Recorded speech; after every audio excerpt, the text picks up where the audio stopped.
What's up, people? Man, 5 people showing up on a Sunday morning. How good is this? This is I was just putting it in the group. So I tried to post this in one of the larger wholesaling groups the other day. I don't think it ever got approved. It's stuck in the quay. They probably get several thousand posts to approve a day. But it was in committee the other day. I don't really understand how government flows, but it was in committee the other day. I read the bill and I thought to myself, what a weird ass bill. But the things that stick out to me is the language in it. Okay. Like before, it was kind of like maybe they're coming after wholesaling, maybe. A lot of the big wholesalers out there are like, you're not a wholesaler. Wholesaling is an exit strategy. You're a real estate investor, so quit saying you're a wholesaler. And I'm like, I don't know, man. Real estate investor puts capital at risk to earn capital. I'm not saying wholesalers don't, but a lot of wholesalers don't. They're just somebody, they get their first lead, come across it cheaply, don't really understand the process. I'm one of them. Whenever I started, didn't know anything about it, going about it all the wrong way, presenting yourself as a cash buyer when you're not actually a cash buyer. There's a lot of gray area there. And so it is what it is. Like it's now here. People are noticing. The industry as a whole from 2015, whenever I got into it, till now has changed. Wholesaling has become really, really popular. And, we don't do a lot of it. I mean, if we wholesale something, it's like within an arm's reach. But it's here. I mean, it's definitely here. There's some things in this bill that would need to be probably litigated. And I'm going to throw it up on the screen. Let me see if I can get this screen share up. Let me get it up there. So there's some things in this bill that are going to have to be litigated. I think I'm not an attorney. Don't take any of this as legal advice. I'm just stating my opinions. I don't give a fuck. Not telling you to do anything. But I read up on because, the way this is written, it kind of fucks up contract for deed. So I wanted to know, is contract for deed legal in Oklahoma? And it seems contract for deed is legal in Oklahoma. And they put some laws in place in like the early 80s, maybe late 70s, or a combination of the two. And really to help the people who bought houses on contract for deed basically not get their equity stolen from them through a foreclosure or for a lack of a foreclosure. So they forced everybody that went into contract for deed to basically, if I sold it on contract for deed, I would now have to go through a formal judicial foreclosure to foreclose. And they used to not have to do that. So, it took away a lot of the advantages of contract for deed in those instances. But in the language, they said possession of the property. I should have brought up that article. But anyways, when they wrote that bill, they basically said anybody that takes possession of the property. So the people that were doing contract for deed started writing it up that they couldn't take possession of the property until the contract was satisfied. I don't even like the courts ruled that if I bought it for to rent it out. So I went to somebody, I bought it on a contract for deed, and then I'm renting it out, that I still had possession. So they started writing into the contracts, the people that were selling on contract for deed, that you couldn't have possession of the property until the contract was satisfied. So that one little bit of language then got them around having to go through a foreclosure. Anyways, it was litigated heavily.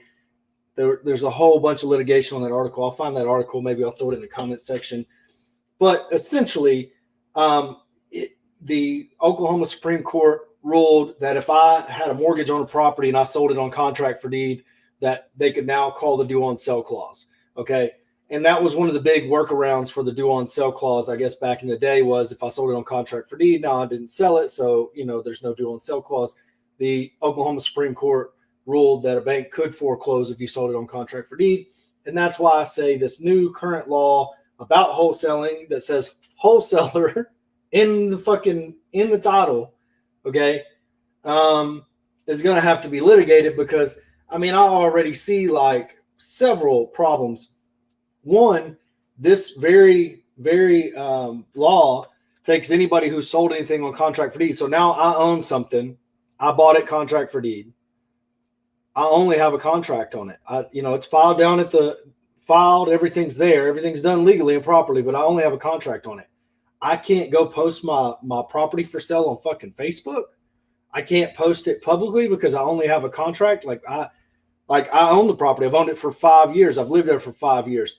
You gave me the right to own it. Said in this previous bill that I now own it and they have to foreclose on me, but you're taking that away from me with this bill, the way I read it. So I don't really understand what they're going to do about that. That's one thing I see. But this is pretty straightforward. It says, it shall be unlawful for any person to act as a real estate licensee to hold himself or her as such, unless person shall have license to do so under the Oklahoma Real Estate License Code. However, nothing in this section shall. All right. Now, this is the part where it gets interesting because always on Become an Agent, I wrote my notes on the back because I wanted to make sure that I really spoke to y'all. So here's what I'm going to say. The advantages and disadvantages of becoming an agent. If states were smart, they would just say that any real estate transaction that takes place now falls under the authority of the Oklahoma Real Estate License Code. Okay. So now if I go out and do something unethically, I can now be bound by these rules, right? Right now, as it sits, if I'm not a licensed agent and I'm out and I wholesale a property and everything else, everybody always talks about calling Trek here in Texas. If they call Trek, because I've done it, I had a wholesaler hold my $5,000. The seller backed out. I didn't back out. The seller backed out. Didn't want to sell. I wanted my $5,000 back. They wouldn't give me my $5,000 back. I called Trek. I'm like, hey, this is some bullshit. These people won't give me my $5,000 back. I would like to file a complaint. They said, great. What's their license number? I said, they're not licensed. They're wholesaling. Well, we don't have any jurisdiction there. So if they would just encompass all real estate transactions into, being governed, it would supply some oversight to where if that does happen, you know what I mean? Snitches get stitches, but at least me knowing as a wholesaler that somebody can come after me, maybe I don't do unethical shit. Okay. I don't know if that's a solution that they're looking for, but to me, it's a solution. But let's go into this. Let's look at it. So, however, nothing in this section shall. Now, this is where it gets really interesting. Prevent any person, partnership, trust, associated corporation, officers, employees, partnerships, trustees, beneficiaries of a trust. So basically, any real estate company, okay, from acquiring real estate on its own use. Okay. So you can still market to buy for yourself as long as you're buying it. Nor shall anything in this section prevent any person, partnership, trust, any company, basically, as owner, leaseor, or leasee of real estate from selling, renting, leasing, exchanging, or offering to sell, rent, lease, or exchange any real estate owned or leased, or from performing any acts with respect to such real estate when such acts are performed in the regular course of or as incident to the manager, ownership, sale of such real estate and investment therein. So in other words, if I own it or I lease it, I can now sell it or lease it. Like I lease this building that we're in right now, I can now sublease it and not be bound by this. Okay. So that's kind of cool. However, and this underlying part is pretty interesting. It shall prohibit for any person, partnership, any company essentially to publicly market for sale an equitable interest in a contract for the purchase of real estate of real property between a property owner and prospective purchaser. Publicly market for sale, okay? An equitable interest. So you can no longer market your contract publicly. Publicly is going to be litigated out the wazoo. What the fuck does publicly mean? If I put it in Roughneck to Real Estate, a private group, is that public, right? If I send it out to an email list, a private email list, is that public? I don't know. Maybe there's an attorney watching that can chime in. Who the fuck knows what publicly means here, okay? So it's on Craigslist. There's no paywall. There's nothing in between you and getting there. That seems public to me. Maybe the internet in whole is, but if it's behind a paywall, how could it possibly be public? If it's in an email, how could it possibly be public? Unless that link to an email, like some of the like MailChimp and stuff, you can just get a link and anybody can find that link and get to it. Maybe there's some sort of workaround where you got to now pay $1 to be on my buyer's list, right? And you get around public. I don't know. Not giving legal advice. I don't know if that's real. I don't know what it's going to work out to. Just saying that word publicly will be litigated. Okay. So number 2. Now remember, this is on the not side of it. Okay. Apply to any person act as an attorney in fact for the owner of any real estate, authorizing the final consummation, whatever that is, by performance of any contract for the sale, lease, or exchange of real estate. To me, this just kills the whole bill. Okay. I look up power of attorneys all the time. We get power of attorneys on every sub too. If I go get a contract right now, I get a contract. So I go and I get a contract for purchase and a power of attorney. I get my power of attorney notarized. I tell the seller, I'm like, hey, look, here's the deal. Oklahoma's being a bitch. They passed a law that says, I can't market this and blah, blah, blah, blah, blah. I don't want to get my ass in a crack. So I'm going to need a power of attorney to possibly sell this property. I'm going to be reaching out to other partners and stuff.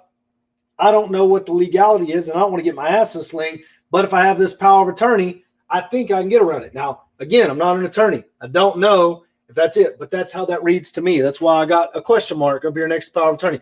You need to reach out and seek legal advice on this. But to me, that line right there kills the whole bill. In any way, prohibit any attorney at law from performing the duties of the attorney as such, nor shall this code prohibit a receiver, trustee, and bankruptcy. Anyways, trustee under the terms of trust, will, agreement, and deed of trust. If I inherit a property, it's going to be in my mom's name. I can still market it. That's basically what that says to me. I don't know. I mean, lawyer speak is fucking hard. I'm not an attorney. I'm going to say that 800,000 times on here. I'm not giving legal advice. I'm just interpreting this from whatever. Apply to any person acting as a resident manager or owner employee acting as a resident manager for a licensed real estate broker managing an apartment building, duplex, apartment complex, court, when such resident manager resides on the premises and is engaged in the leasing of property in connection with the employment of residents. So, in other words, I've got a live-in manager. They can now lease my shit. I mean, to me, that's what it reads. I don't know, not an attorney, blah, blah, blah. Apply to any person who engages in such activity on behalf of a corporation, governmental body to acquire easements, rights-of-ways, permits, licensing, amendments, cable line, utilities, pipeline, oil or gas, petroleum products. Apply to the person who engages in such activity in connection with the acquisition of real estate on behalf of an entity, public or private, which has the right to acquire real estate by eminent domain. They covered their ass. Apply to any person who is a resident of an apartment building complex. This is pretty funny.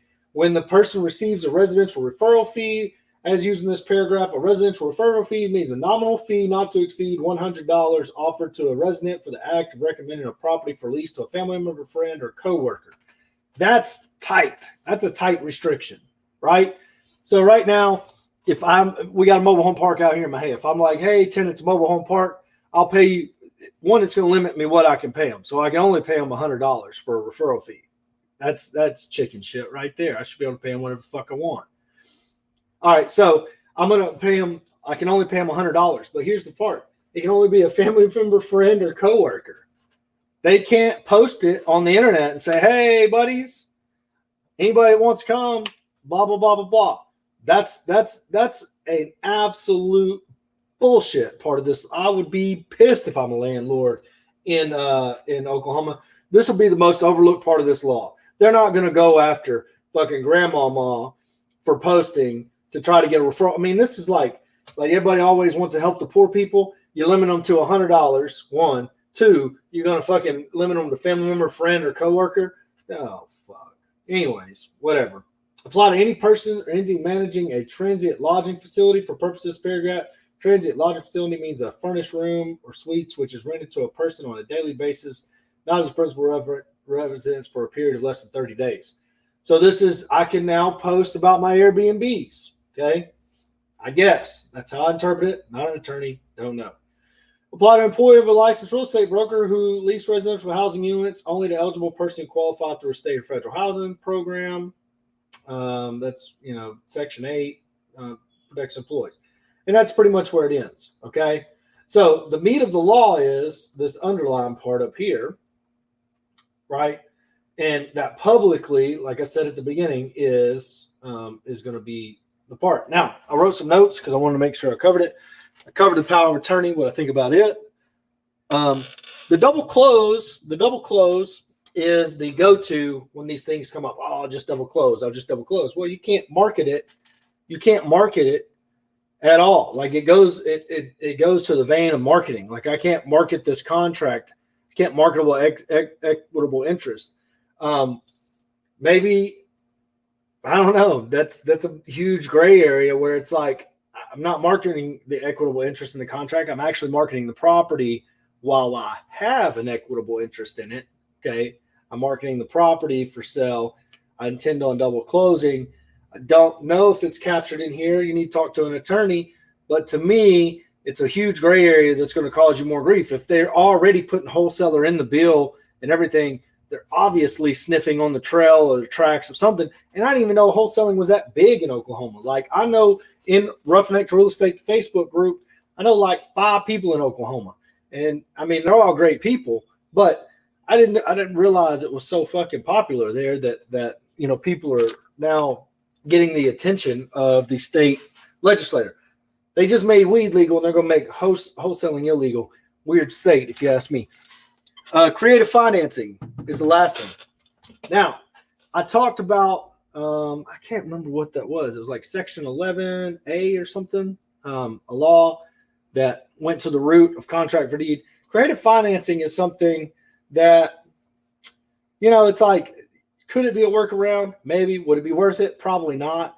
But you could possibly use this law as leverage to get better terms, okay, for creative financing.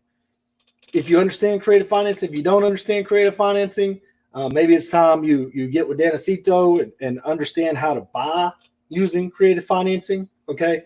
Because if you understand how to buy using creative financing, I mean, I'm going to them with this law like in my lap saying, hey, look, here's the deal. They don't want me here.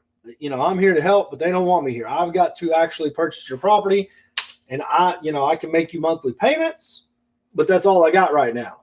So if I can get it, then I can fix it, then I can resell it. But right now I've got to go look for partners. I need money partners. If I'm out here looking for money partners, they're going to tax my ass, okay? They're going to hammer me. So if you could possibly owner finance it to me, then maybe we could do something. So I'm looking at it like I'm printing out this bill and I'm driving to my seller's house with it saying, hey, sometimes we employ this strategy, not all the time, but they going like, I don't want to go to prison. I got a daughter. I don't want to go to prison. Like I got a real sad story to tell to a seller now, to where now I'm using it to get creative financing. So now, I don't have to incorporate a hard money lender. I don't have to do any of those things. All I have to do is get closing costs, purchase it, sell it, and use this. I mean, sadly enough, the very intent of the law is probably to protect people who are selling their house, and savages will go out and use it as leverage to buy at a deeper discount because, now free markets, I've got X number of buyers. I've got X number of exit strategies that are like this. You trim that down to this. What does the price have to do? It has to go down because now I have less pool of buyers. I have less exit strategies. I now have to either make this thing work as owner finance. I have to make it work as a rental, or I have to make it work as a flip, right? I can no longer wholesale it. So, 25% of my exit strategies are off the table. So I'm going to need a 25% price reduction because I might get hung holding this. I ain't really a landlord. I don't really know what I'm doing there. I don't understand owner finance all the way. And flipping could break me in half right now. So I've got to really get a good deep discount on this, Grandmama. If you could please help me out, I would. I possibly purchase this and pay you interest only payments or pay you 180 equal payments, whatever I work out. But you could really help me out and keep me from going to jail and prison because I got a daughter and I don't want to be like, I don't want to go to federal fuck me in the ass prison over some bullshit. I don't know. I don't know if it'll work or not. But the one thing I do know is it appears there are, I don't want to call them loopholes because I don't really care, but it appears the power of attorney just kills this thing, just makes it completely valuable. But you're going to need to talk to an attorney about that because I don't know. That's why I got the question mark next to it. But it's a very simple bill. I do like that. It's like, boom. I mean, I just read you the thing. It's not very long. And, simple bills are, I mean, I don't expect anything less from Oklahoma. Oklahoma seems like the kind of place that's pretty straightforward. They don't need a lot of words to say the same thing. Publicly will be heavily litigated. If you got any questions, drop them in the comment section. I should have put some fucking scrolling shit on the bottom of this video. I'm going to put up a scroll. Man, I'm so bad at this shit. Let's get this one up. Yes, that one. All right. So anyways, I appreciate y'all's support. If you support the channel, let's let that right there.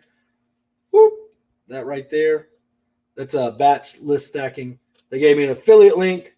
You sign up. I will personally show you how to use it. You got to message me because they don't tell me who signs up. You'll have to message me somehow. And I'll personally do a live and show you how to use it. It's the first leg of our marketing right now. We do text marketing with it. Pretty simple system. Very simple, really, and supposedly 100% legal. We hope so, because we use it every day. So appreciate you. I'll see you later.